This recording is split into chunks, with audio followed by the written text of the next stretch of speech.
Welcome into DNVR Watches The Mandalorian, and on this episode, it is Season 2, Episode 6, The Tragedy. I am your host, Drew Kreisman.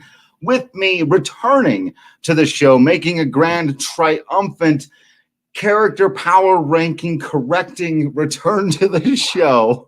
Important. I'm back, baby. I'm back, right. And I'm ready to right the ship from this debauchery that went on last week without me. I'm gone for one episode, and it all falls apart.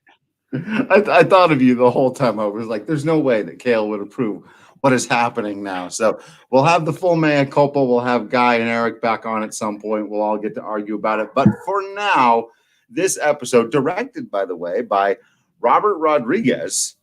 Fun and interesting situation there. I'll ask, as good as, better than, not as good as the last episode or the last couple of episodes we've seen.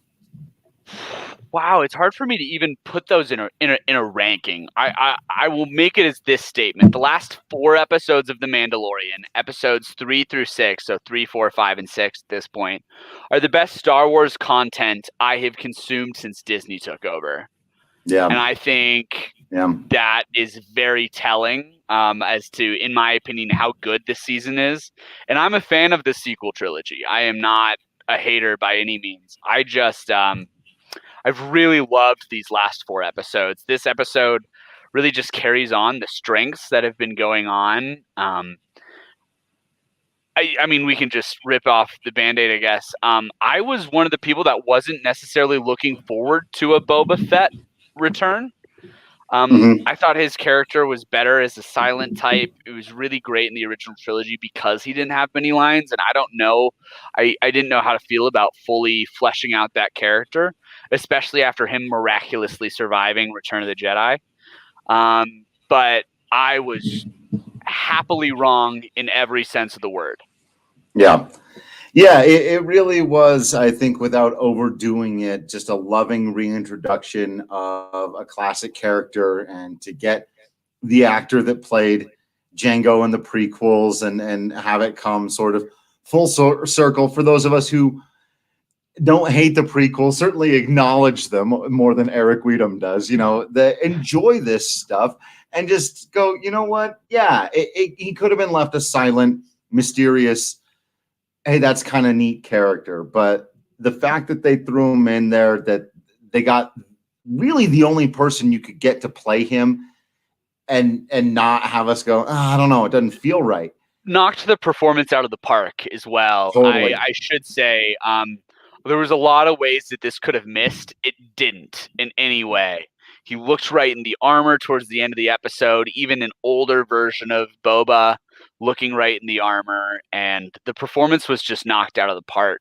They didn't ask him to do a ton because he's to me, not a very classical. He's no Anthony Hopkins by any means, right. But I think they asked him to do the perfect amount where he really thrived. He was really badass. The vocal acting in it really matched the aesthetic that they created for the character, and the makeup design as well. I thought they nailed the aspects of his character. And what Boba would be like without his armor, with that staff, club, spear thing. Interesting hint from Ryan here saying he doesn't like the episode. I couldn't disagree more. I thought it was badass.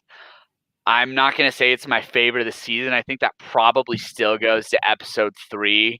The space heist with Bo-Katan. It was just so incredible. But I don't have enough good things to say about this episode, so I guess we can get into the details. And just to match your point, I'm probably an Ahsoka Tano fanboy to the extent that would be my favorite episode. But still, I agree with everything that you just said. And you just kind of led perfectly into this, really, play of the game, because this kind of happened early as we're getting reintroduced to, first of all, to Boba Fett from like a long time ago, right? But also to Fennec Shand, as played by Ming-Na Wen, who, by the way, has as good of nerd credentials as an actor as anybody. Dude, She Stargate, is, Agents of S.H.I.E.L.D., I mean, and she's in The Mandalorian. Like, come on. yeah, she's also, I was trying to think somebody else throughout. She's in a few other things. She's been in a Final Fantasy stuff.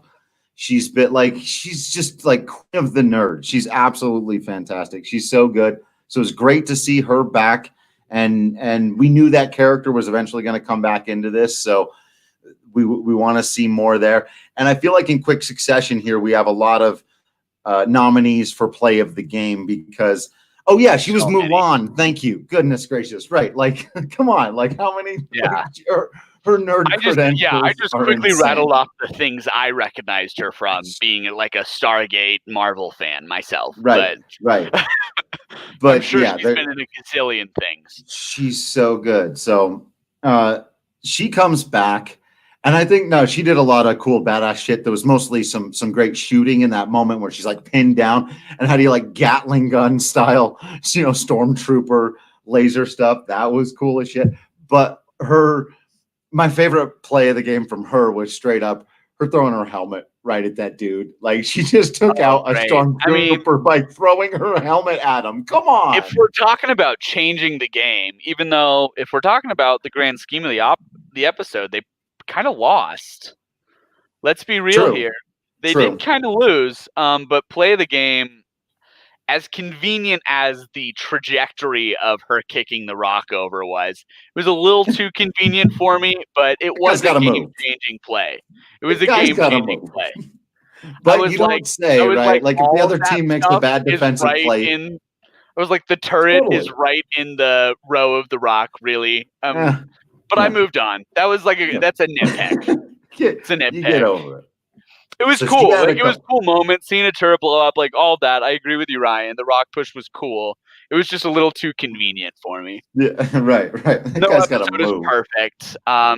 Katie yells out while it's happening, "Move!" She had time to say, "Move." Yeah. So he had some time to move. We also have to apply stormtrooper logic to this, which is like, they're not going to move. That was absolute classic.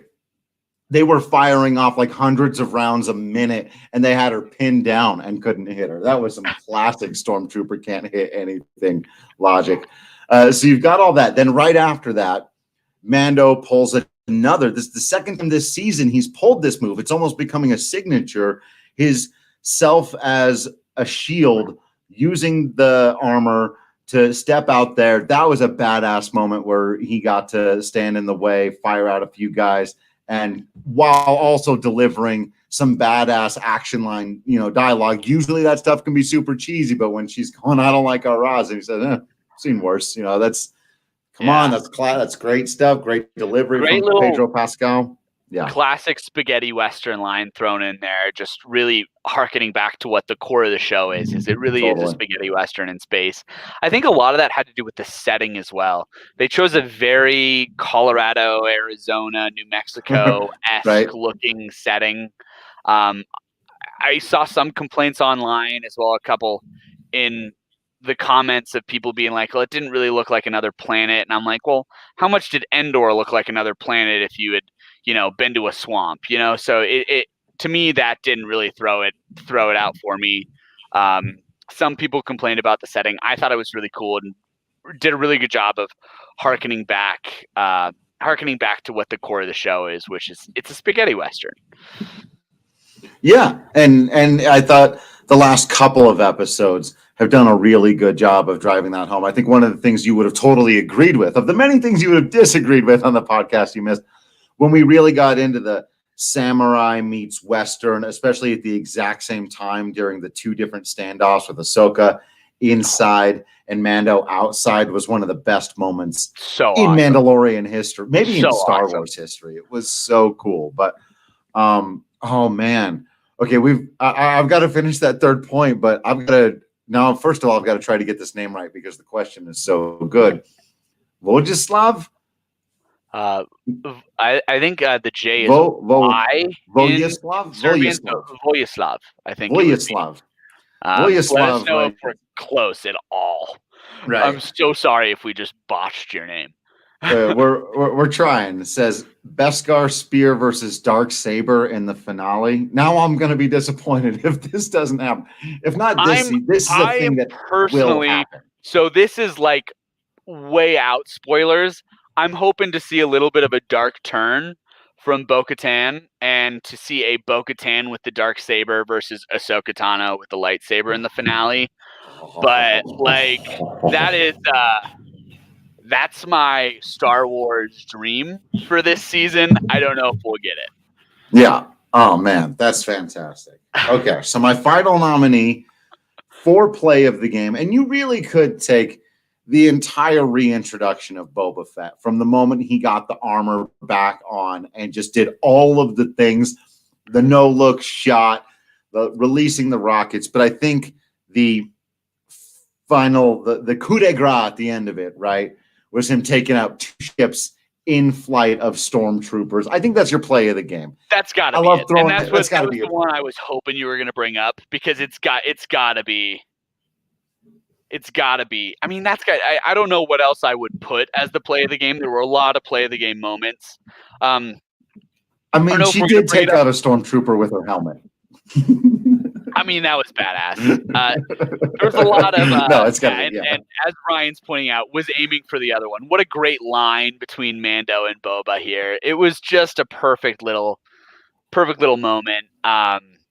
Yeah, but I actually think my favorite Boba Fett stuff was before he got the armor back. It was cathartic. It was fan stuff.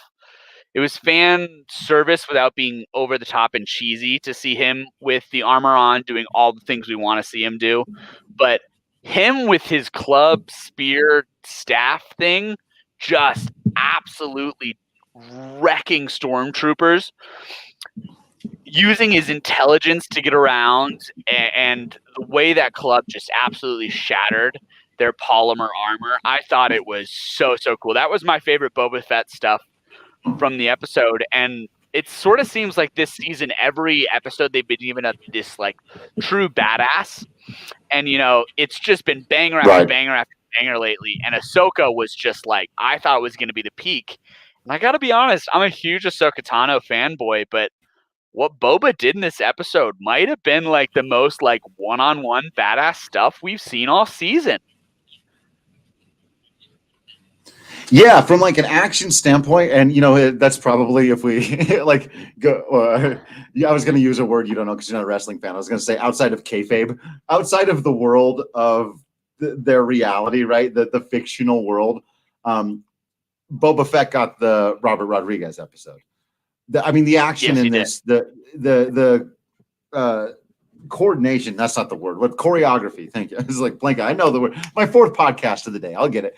The choreography and the action sequences and the editing and the impact of all of that. That's why we had like 5 nominees for play of the game. It was really well done. And that's something I've been impressed with this season as a whole is the Boba Fett reunion action episode. They went out and got Robert Rodriguez. For the Ahsoka Tano episode, they went out and got Dave Filoni, the guy who's been, creating and curating that character from the beginning.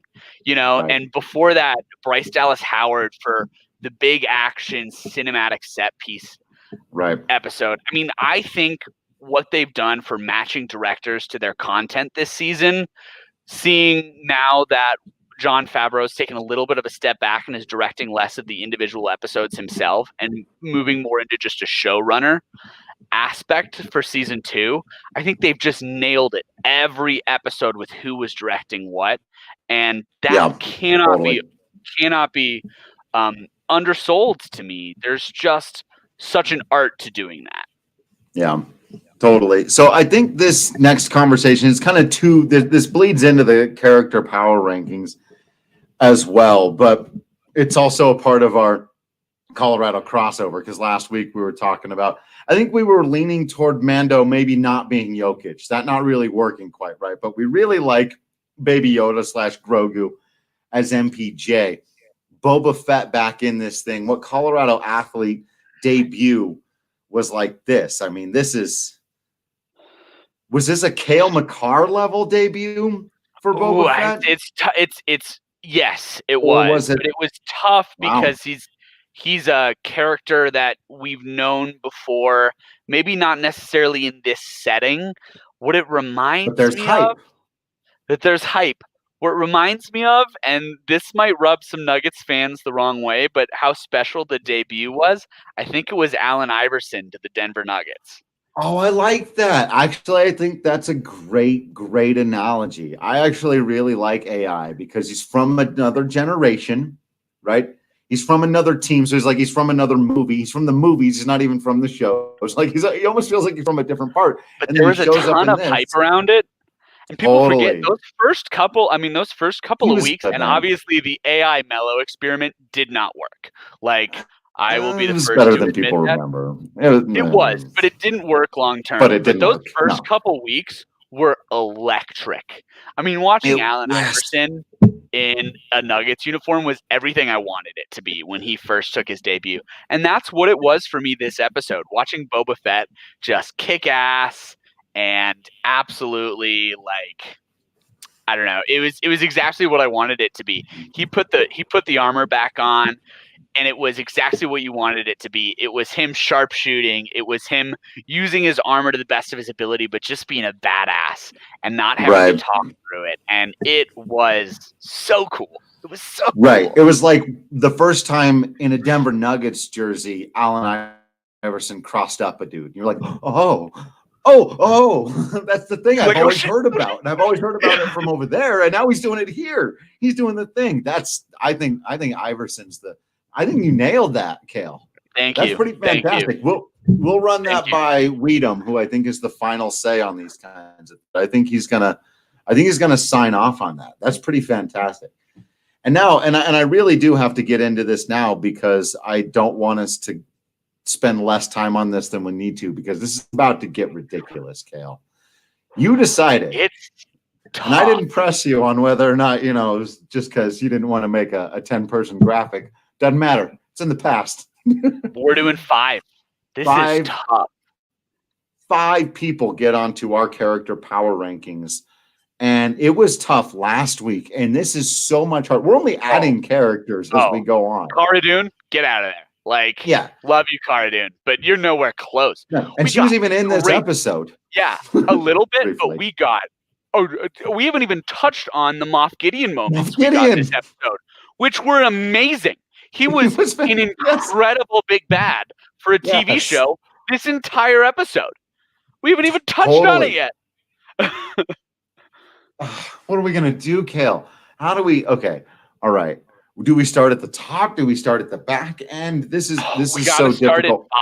So Cara Dune was at 5 last week. She's out. She has to. She's just out. The question is, she's out. But who are we sliding into that spot? All right. There are 3 characters who showed up in this episode, in my mind, in a big way. One has been on our power rankings before, and that's Moff Gideon. He held that 5th spot. You just talked about him. He's giving me shivers. Man, it's getting scary. He's pulling out dark sabers. He's threatening little baby Grogu right now, throwing him in shit. Like, it's getting real. His presence and scariness is no longer theoretical. It is felt. No. He's got the dark saber. He's got Giancarlo Esposito. What an absolute perfect casting choice for Moff Gideon. It's just so good. I think he's got to be in that 5 spot. I think probably. So I think what that means, though, just to be clear about this, and I'm not sure she belongs, but Fennec is not going to get onto the power rankings. And she had an awesome episode. And if we were doing 10, she'd probably be number 6. But we just 5 is 5, the elite of the elite. And I just don't think she did enough to overtake the people who are higher on our rankings. Right. It's not even a slight to her. We're not even fully into this conversation yet, but we might even be looking at kicking off someone like Bo-Katan, who has been my favorite character this season so far. Oh, man. Okay. All right. Well, here's where it gets real. So because I think you're right. I think at best she's in there at 6th. I want to see more from her, but she's got potential, both as a character we don't know much about, who could go in any number of different directions, And obviously, as we've talked about, that actor is just very capable. So it'll be very interesting to see what they do with her. Now, now we get to the Bo-Katan, Boba Fett, Baby Yoda, Grogu, Mando, Ahsoka Tano conversation, because it's a disaster. It's a disaster. It's an disaster. What do we do? What do we do? Because let's start. You say what you were going to say. You do your thing. Here's what I will say about Boba Fett. He had the strongest 10 minutes of screen time of any character in this entire season, in my opinion. I buy that.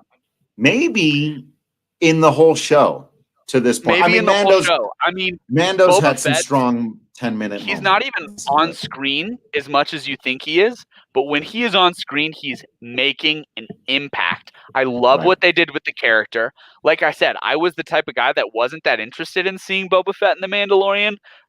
Throw that all out the window. They nailed it. More it was Boba Fett rad. and the Mandalorian, please. I was wrong. Yeah. It was really, really good.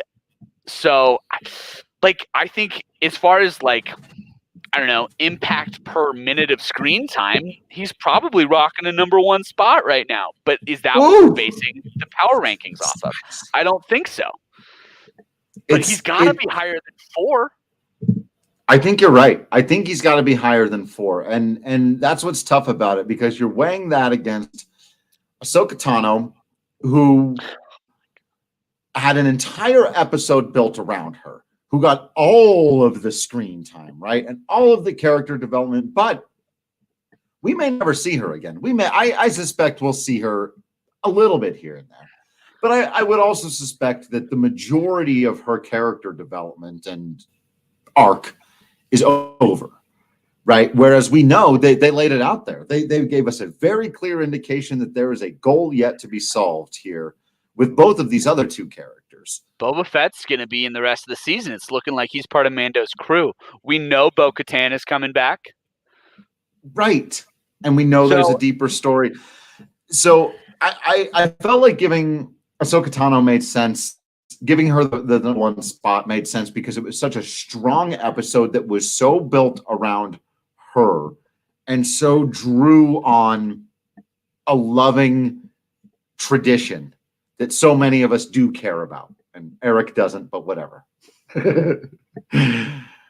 The question is, now that she's not the hot new thing, now that it's not any new toy, how far does she fall?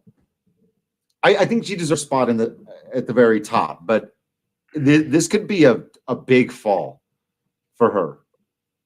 So the other thing we have to throw into the mix here is Mando let Grogu kind of slip through his fingers at the end there. Where does that? He did.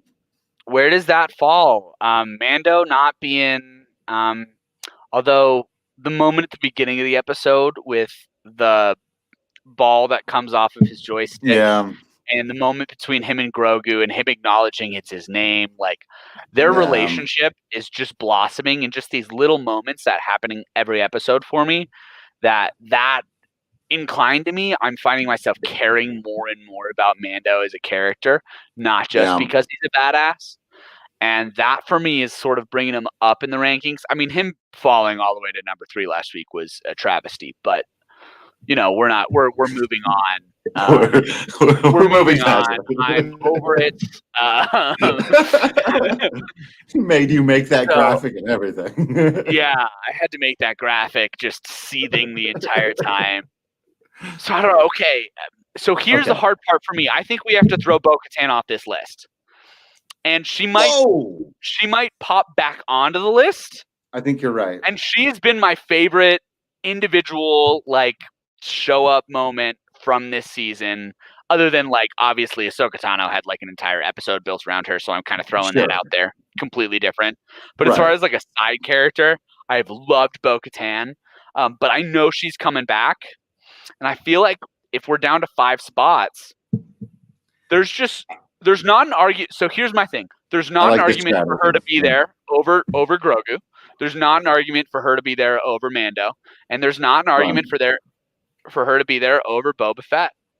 No, and I'm not prepared to drop Ahsoka that hard after That's one what I'm saying. We're episode. not So going to drop Ahsoka off the list. That's right.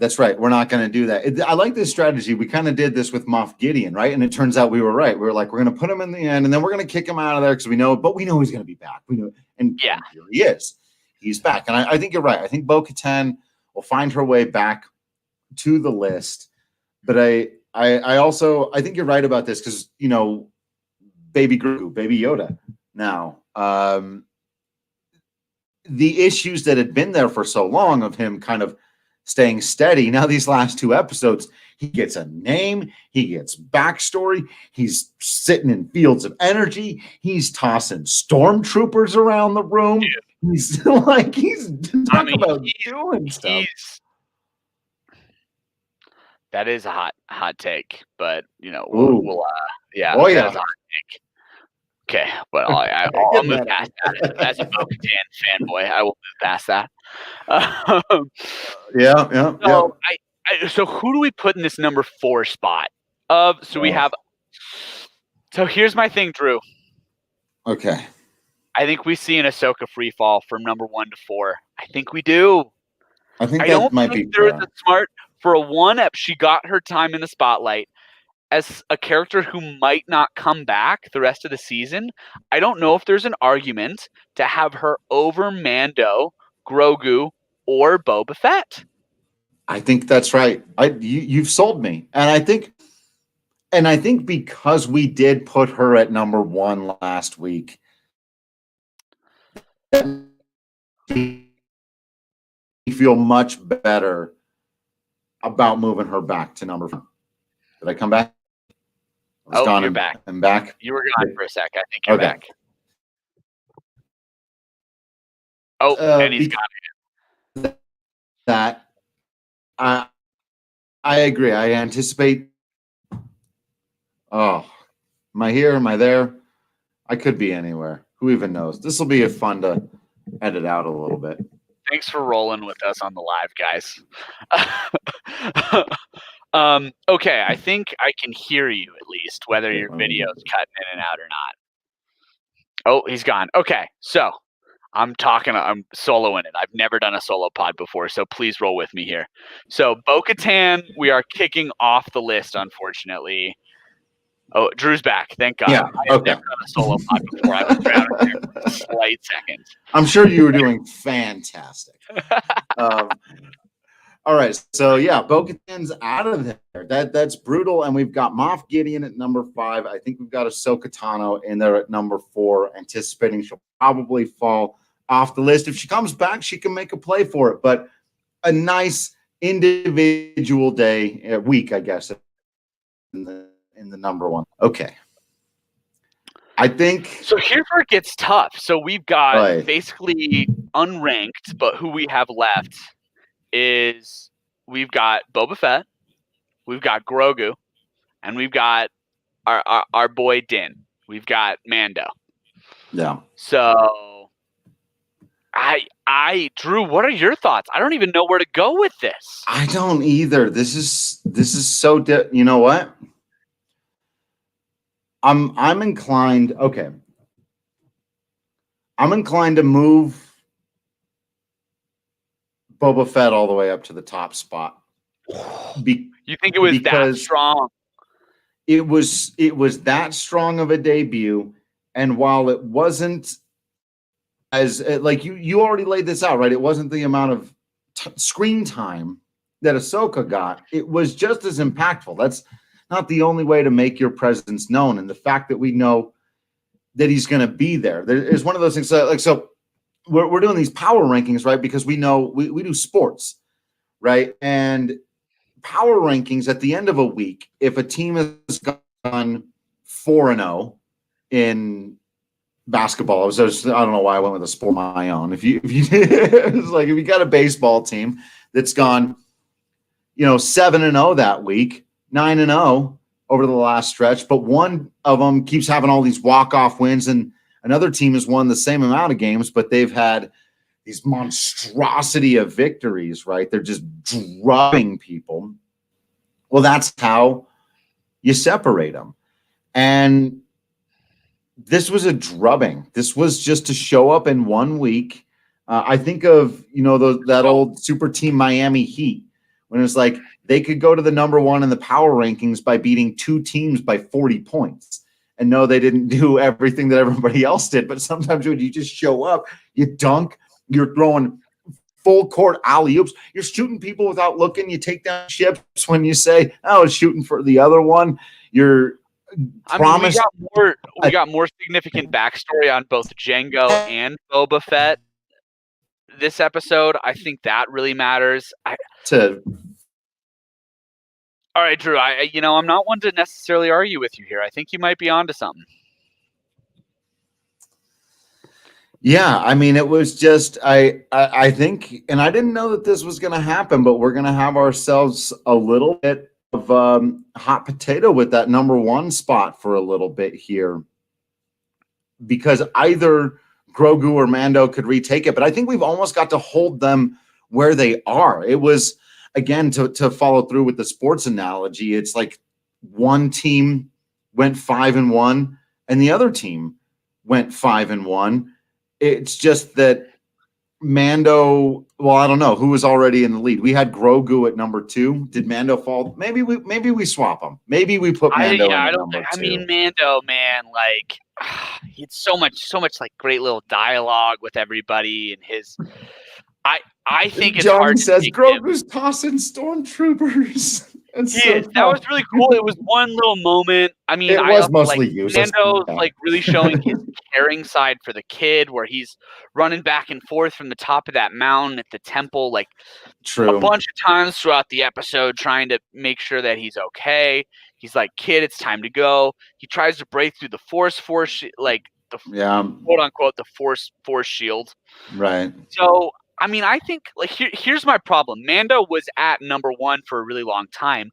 I think as a character, he's only gotten stronger throughout this season, and we're dropping him. And I don't necessarily know if that's fair. I think that's, again, it's almost like it's tough, man. It's like when you're one of those teams that's just consistently pretty good, and your record is still better, but somebody else had the hotter, more exciting week, and we've seen the 2 in a row from Ahsoka and Boba Fett, and it's like, Mando. Is our boy Din like the San Antonio Spurs? I was almost going to make that exact analogy. That's right. He's just there and good all the time, and you almost just take him for granted. Like, oh, it was Spurs. Straight up. Dude. I'm feeling Mando. I think he's getting stronger and stronger. I think his paternal, his paternal instincts are kicking in around Grogu. I love that. Boba Fett isn't just an action figure anymore. So that's great. I think that I think we've got to get our boy the Mandalorian at the number 2 spot, and Grogu in at number 3, which is strong. I think he only got stronger this episode. He's cute. He's throwing stormtroopers around. It's just these power rankings are getting so tough, man. Like being at number 3 is not an insult to Grogu right now at all. No, you can win a championship from the number 3 spot. Like you can finish the season strong enough to come out and win this thing. It's right. I mean, if he tosses Moff Gideon across the room, we're having a very different conversation. What if he's wielding the Darksaber at the end of the season? Like our boy Grogu, like going back to his Jedi Temple training, which we now know he has, right? Right. So, all right. So, are those our final rankings? We have in at number 5, we've got Moff Gideon, who is a great big bad. We're all in. I love him. At number 4, big drop for our girl Ahsoka Tano. Yeah. But that being said, not being in the episode will do that. Yeah. Going over, having a bye week. We've got at number 3, we've got Grogu. Interesting theory from Logan in our comments right now saying throwing stormtroopers is really bad. He's not going to be trained. Interesting. We'll see how the season plays out. I don't hate that storyline theory. I don't either. Of him necessarily not being trained, not having a good control over his force powers, and it becoming more of a problem. Maybe necessarily more of a problem than it is a tool to them. I don't hate that at all. I don't either. So number 3, we've got Grogu. Number 2, we've got our boy Din, the Mandalorian. And at number 1 this week, coming in at a really strong debut, it's got to be Boba Fett. It's got to be Boba Fett. Plays a game. He had a couple plays in the game, frankly. I mean, he was the MVP of this episode. Totally. And it's one of those things. So I dropped it earlier in the thing, but one of the big Final Fantasy games got remade this year, and it's one of those things where it's like it's almost an impossible line that you walk when you take something so beloved that people think of. It's perfect in people's minds. It never was perfect. Final Fantasy VII was never perfect. Boba Fett was never perfect, but in our minds he was. In our hearts he was. And you could have ruined this in 1,000 different ways. This could have been an epic disaster. And it just was not. It was the opposite. It was, as you said, as somebody who's like, it's Boba Fett. I understand why people are Boba Fett, but you were kind of Boba Fett. And now you want to see more. I want to see more. Everyone wants to see what the next thing. And Ryan agrees. Final Fantasy VII is perfect. You're right.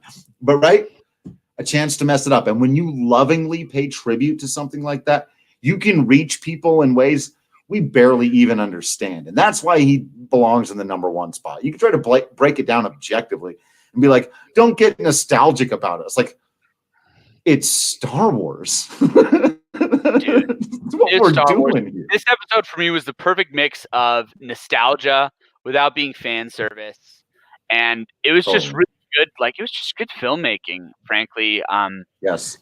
This whole season, I think, has just really raised the bar for what small-scale Star Wars storytelling can be and what small-scale space storytelling can be, from a visual effects perspective, but also just from a contained episode. I mean, each episode has had this sort of mini movie feel to it, while the season itself has really worked together while following a formula. I mean, this season has very much followed a formula. It shows up to a place, needs something in order to get something.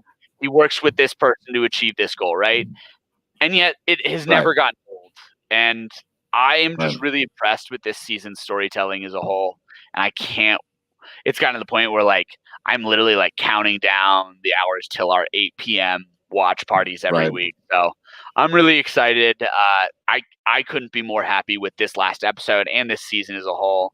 And just the characters we're getting. I mean, as someone who's a diehard Star Wars fan who has watched all of Clone Wars and all of Rebels and every episode a million times and read the books and been a fan of the extended universe, I couldn't be happier from what The Mandalorian has given us this season.